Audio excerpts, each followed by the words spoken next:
Okay, so I'm going to show you how to replace the ambient light sensor in this 2017 Chevy Express van. So if you look on top of the dash right there, you can see that little round ball looking thing. That's the sensor that helps the vehicle or the control system know whether it's daylight outside or whether it's nighttime, and that controls the well, a couple of different things. It will bring your headlights on automatically, but then also it'll affect the brightness of the dash lights right here. So I know some Chevy drivers have noticed that the dash lights right here go dim during the day. You drive through a shadow or something like that, and then they don't come back on, and so that's an indication that there's something going on with that ambient light sensor. And so I'm going to show you how to replace that. So the first thing you want to do, since you're going to be pulling the dash apart and unplugging some stuff, is just to disconnect the negative terminal on the battery. So I've already done this. It's an 8mm bolt right there to take that puppy off. So do that just so you don't accidentally pop an airbag in your face or something. Seems like that's a wise thing. The next thing you're going to do is actually you got to take the dash apart to get to that light sensor up there on the top. And so I've already done this, so I'll show you. But you've got you got to pull this piece off here on the driver's side. So there's a couple of 10mm bolts down here that you'll be able to find, and then there's just the snap clips that pop that off. Here's one of where one of the bolts are, and the other one is over here. So pull those off on that side, and then don't be afraid to give it a good tug to get that to come off. And you come over to the passenger side, and it's the same thing down below here. So I've already pulled this off, so let's pop that off. You can see where all the clips are on this. So get that puppy off, and then again there's the 10mm bolts down here that you'll have to unscrew first before you can do that. And then the rest of the dash, this piece is a little bit trickier. So there's no bolts or anything on that.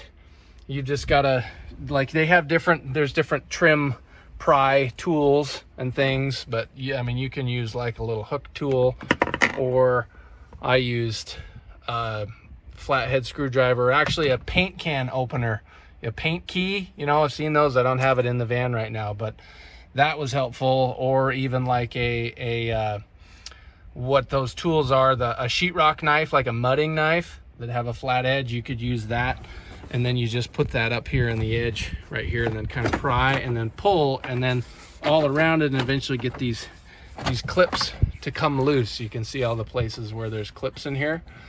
Okay, so pull that off, and then what'll be connected are all of these electrical places on the bottom.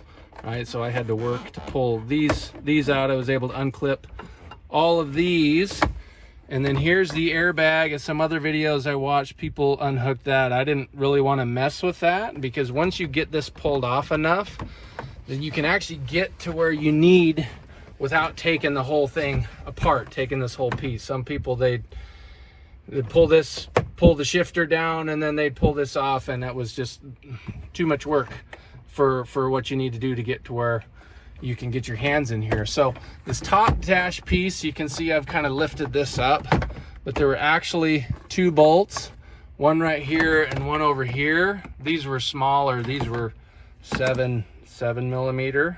Yep, those were 7mm. So pull those out, and then you'll be able to lift this up. And now I don't know if you can see in here very well. You can kind of see where there's some light shining through way back in there. Way back in there. See where that light shining through? That is right where this piece is. And so you can actually get, if you're really, I had my kids try and reach their hands in there first, and before I pulled this part off, and wasn't able to do it. But you can get both your hands back in there. I'm a pretty big guy. I was able to get both my hands in there and unclip that piece. And let me show you, since I have it here. So this is the sensor. I got mine at AutoZone. It was a GM part. Okay, and what was wrong with this one is that this top thing busted off. So the plastic clip on the ends of that busted. So the dome part was sitting up here where it's supposed to be in the dash, but then the rest of it that's actually plugged in was stuck down in the bottom. So some of you, if you're having this problem, you might just need to put this back up in its place where it needs to be, or plug it back in where that sensor's up in the dome, and that might fix it for you. So I would try that before you go and you order another part. But I just wanted to cover my butt and get another part, so I ordered one, and we're gonna give it a try here. So I'm gonna put this baby, like you can see, I already replaced it. So I'm gonna put the dash back together and give this a try and see if it works. So that's how you replace the ambient light sensor in a 2017 Chevy Express. So I hope it works for you. Good luck.